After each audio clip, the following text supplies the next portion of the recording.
One of the most iconic sites in Bristol is the country music mural located at the downtown center.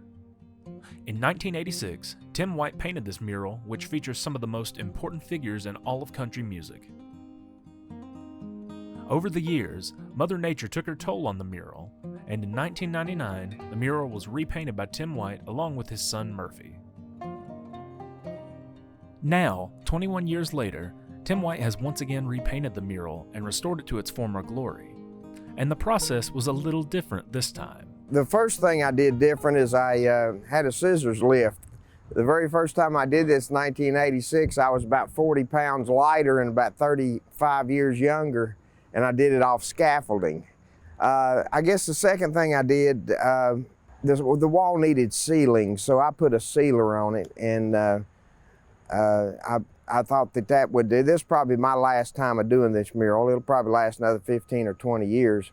So I wanted to be, when I was painting the color, I wanted to make sure it had a good base to it. So the city had pressure washed the wall and everything. So I went ahead with one of my helpers, and we scrubbed the wall literally with buckets of water and rags, went over this whole wall with that manually, and then rolled on a sealer with a heavy nap roller. So then we're ready to go. And then that took about a week. It took about a week to do the scrubbing and the sealing, and then I got to start putting the color on it. But you know, repainting it, I didn't have to lay it out like I did in 1986. This was a big blank brick wall in 1986. So it had to be primered and sealed back then, and then laid out. And the layout on it was quite time consuming back then. So fortunately, this time around, didn't have to lay it out because you could just follow what was already there. Well, what I did this time, I enhanced the color on it. If you've seen it in the past, you know that this is much brighter, the colors on it. And I used Sherwin-Williams paint, so I went up there and talked to Mark, and he said, all right, here's what you need. Here's the color fan, pick out what you need. So I took one of my, I sell these limited edition prints of this. I took one of those up there and just spent a couple of hours picking out the colors. Of course, I still blend colors here too, but I enhanced the faces and the hands mainly. That's the big difference. I put a lot more color in the faces and the hands this time around. It took me about 7 weeks from start to finish. The first week was cleaning and sealing. And as far as help, I had a couple of fellers help me early on, like to paint the blue border around, because that's just fill work.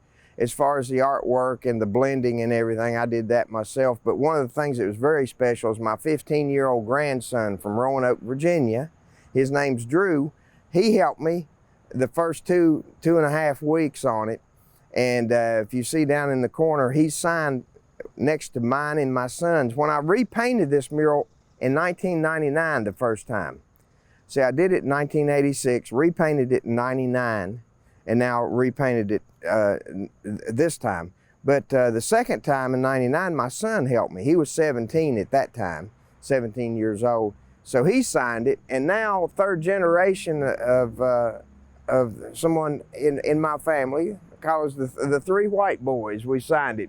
Tim White, Murphy White, and Drew White. So it's 3 generations. That was very special to have my grandson here helping out too. I kind of miss, now that it's finished, not coming down here every day.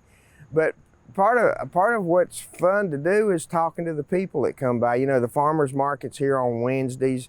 A lot of people here then, but throughout the week, people are coming by, they're honking the horn, saying looks good. They say things like don't fall, you missed a spot, you know.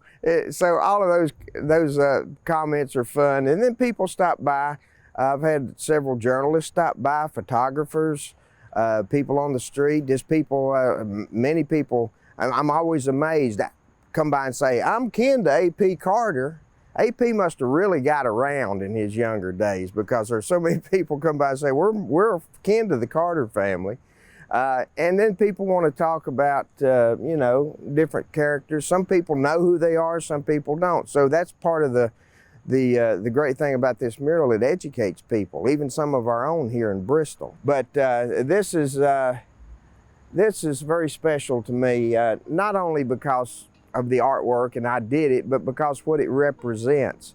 those historic Bristol sessions of 1927. And I've been accused of being a musician as well as an artist, so I enjoy what it represents. I would like to have met all of these people, and in a kind of a strange way, I feel like I have by taking the time to paint them, and you know, way back when I did the research on them. So it's kind of a really neat thing that I've gotten to do this. It's lasted 30 some years now, and probably will last hopefully that many more again, if not longer.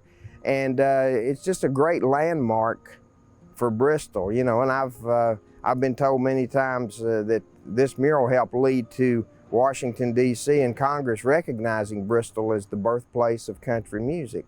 That's big time stuff.